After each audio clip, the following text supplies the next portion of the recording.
Les gars, comme on le dit si bien au Cameroun, monte tu descends, la vérité finira par sortir. Et là, tout est enfin clair. On connaît bel et bien qui a tiré sur Roger.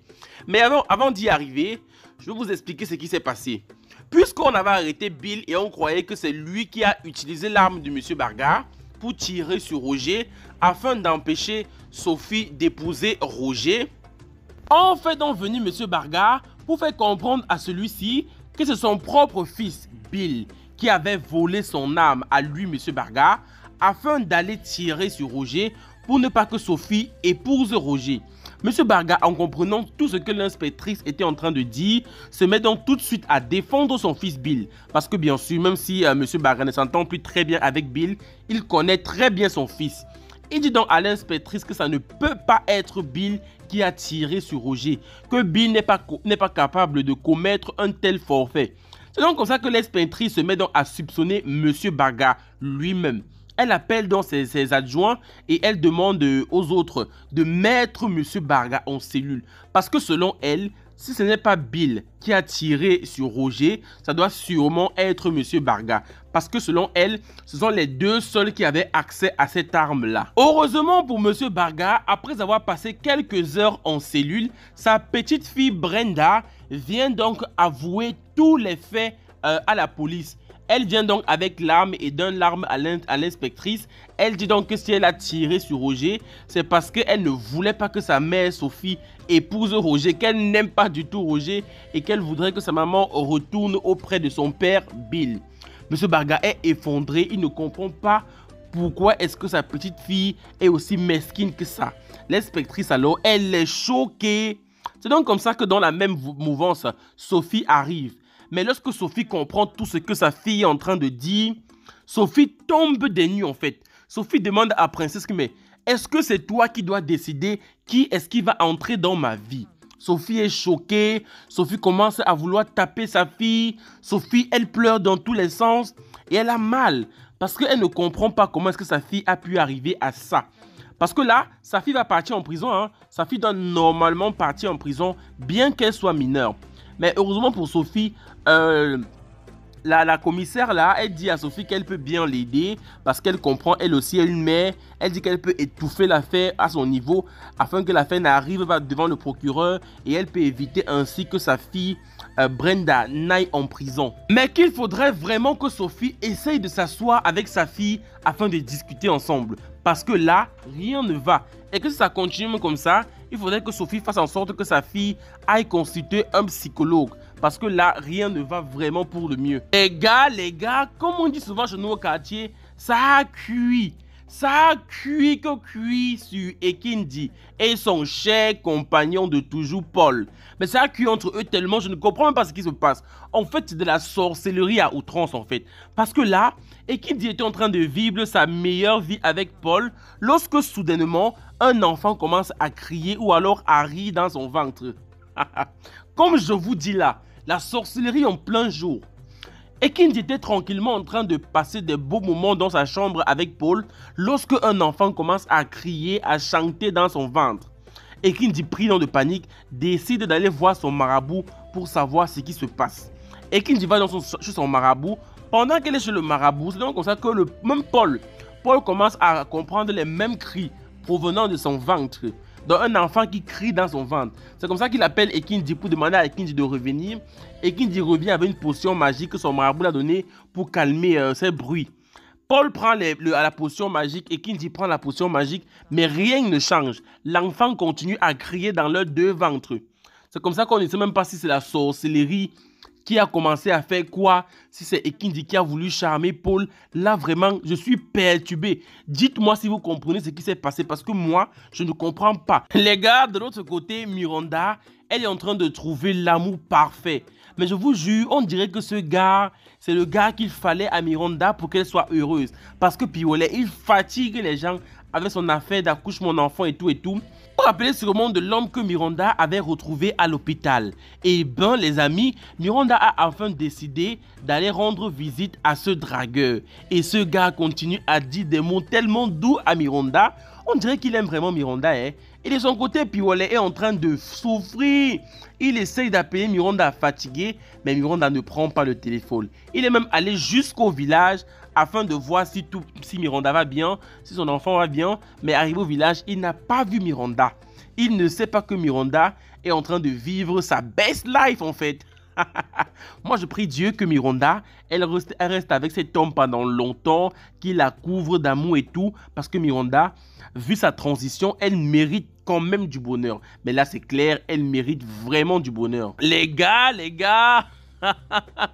Monsieur Kamdem est en train de voir le vrai visage de Karine. Jusque-là, il ne savait pas que Karine était l'alliée de Madame Onguéné, mais maintenant, il va savoir que oui, Karine n'est pas du tout avec lui. Il va même asseoir Karine, il dit à Karine que mais normalement c'est moi qui t'ai mis dans l'entreprise. Donc quand je devais voter pour un truc, tu devais tout simplement me suivre. Karine dit que ben non, je ne te suis pas mon chéri. C'est ce que j'ai décidé de faire et je vais faire comme je veux. Il dit à Karine que non, on va organiser une nouvelle réunion pour que tu revotes parce que là, il faut absolument que Alice continue à être à la tête de l'entreprise. Karine dit que non, même si on fait encore le vote, non, chéri Coco, je vais seulement voter contre elle parce que je ne veux plus qu'elle soit à la tête des entreprises Barga et compagnie. Elle se lève, elle part, elle dit qu'elle a d'autres choses à faire et qu'elle part. Mais Monsieur Kamdem était choqué. Il commence à dire que hey, Kamdem, tu as cherché, tu as trouvé. You cherche ça, you trouve. You trouve, you support. C'est comme ça qu'on dit au Cameroun, hein, ne vous inquiétez pas. Et Karine se lève, elle part carrément voir Madame Barga. Ils sont en train de boire, pas Madame Barga, Madame Onguéné, Madame Cathy Onguéné. Ils se mettent à boire le champagne, à siroter les vins. Madame Onguéné remercie Karine. Karine remercie Madame Onguéné. Une vraie alliance qui se sont forgées contre Monsieur Barga et Monsieur Kamdem. Mais là, ces deux associés auront chaud avec ces deux femmes. Je suis sûr de moi. Les amis, comme je vous l'ai tantôt dit, Austin, mais je me rends compte qu'il n'a jamais aimé Kim en fait. Tout ce qu'il faisait depuis la saison 1 là, c'était juste du blablabla. Il n'a jamais aimé Kim. Mais ce qu'il est en train de faire là, c'est ça qu'on appelle que piquer le couteau dans le dos. Je vous explique. Austin est en train d'insister afin de se mettre en relation avec Karine. Il ne sait même pas que Karine c'est une mytho qui ne cherche que de l'argent. Je suis même sûr que la Karine là va bien ruiner Austin. Je vous explique le truc. Il invite à quoi Karine? Karine dit que mais toi si la même, pourquoi tu insistes tellement pour me draguer comme ça? Qu'est-ce que ton ex-femme t'a fait? Ou alors qu'est-ce que ta femme t'a fait avant que tu veux la quitter? Merde. Austin dit carrément que Kim l'a trompé avec un homme marié et la femme de l'homme marié a su, elle a fait bouillir une casserole d'eau et a versé sur le visage de sa femme. Donc versé sur le visage de Kim en fait. Donc Kim mérite totalement ce qu'il arrive et que c'est la raison pour laquelle il ne peut plus vivre avec Kim parce que Kim l'a trompé avec un homme marié. Mais j'étais choqué en fait, j'étais dépassé. Il est en train carrément de ternir la réputation de sa propre femme devant une femme qui n'est là que pour du matériel. Dans Austin, tout ce qui l'intéresse en fait c'est la beauté physique. Tant que tu es belle, il est avec toi. Dès que tu deviens une caracasse ou alors tu as un handicap, il n'est plus là. Mais ça m'attriste tellement de savoir que des hommes comme ça existent encore au 21e siècle. De son côté, puisque Kim aime tellement Austin, elle part toujours prendre des conseils à Passy. Passy finalement conseille Kim de quitter le foyer parce que là son mari ne l'aime plus. Qu'il faudrait qu'elle prenne du recul, qu'elle réfléchisse à sa propre vie afin de faire les choses normalement quoi. C'est donc comme ça lorsque Austin rentre, Kim fait comprendre à Austin que là il faut qu'elle parte, elle ne peut plus supporter. Elle voit le mépris avec lequel Austin la regarde. Elle est devenue laide et Austin ne l'aime plus. Elle veut donc partir chez sa mère. Austin dit lui carrément que c'est une bonne idée, qu'il ne la retient pas, qu'elle peut partir. Kim dit même qu'elle veut partir avec les enfants. Austin dit d'abord que non, tu ne peux pas parler des enfants et tout et tout. Kim essaye un peu d'insister. Il dit carrément que ok, tu peux partir avec lui, hein. Je veux venir chez ta mère le voir quand je veux. Mais là, j'étais choqué. Je me suis dit à quel moment tu as aimé alors Kim Austin? À quel moment tu l'as aimé pour la maltraiter comme tu es en train de le faire maintenant? Je suis sûr que le karma va s'abattre sur ce Austin, je suis sûr. Les gars, la sorcellerie dans la série, c'est là. Je vous assure, il y a trop de sorcellerie dedans. Là, ça me dépasse un peu, hein. La sorcellerie, c'est le haut niveau.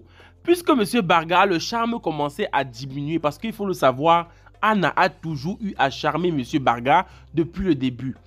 Elle avait constaté que le charme était en train de finir. Elle est donc partie chez le marabout pour que celui-ci-là augmente la dose de charme pendant 5 nouvelles années. C'est comme ça que le marabout a donné le charme à Anna. Elle est donc carrément partie sur un des terrains qui appartient à Madame Barga et elle a carrément dit que ça l'appartient. Elle a fait les papiers et elle a dit qu'il faut que Monsieur Barga signe. Lorsque Madame Barga apprend ça, elle est tellement choquée. Elle vient voir son mari, elle demande à son mari qu'est-ce qui se passe. Pourquoi est-ce que mon terrain est désormais au nom de Anna? Monsieur Barga dit qu'il n'est pas au courant de cette affaire et qu'il n'a légué aucun terrain à Anna. Là où Anna fait son apparition, elle dit que le terrain l'appartient bel et bien et que c'est Monsieur Barga qui l'a légué. Monsieur Barga essaie un peu de vouloir regimber et tout.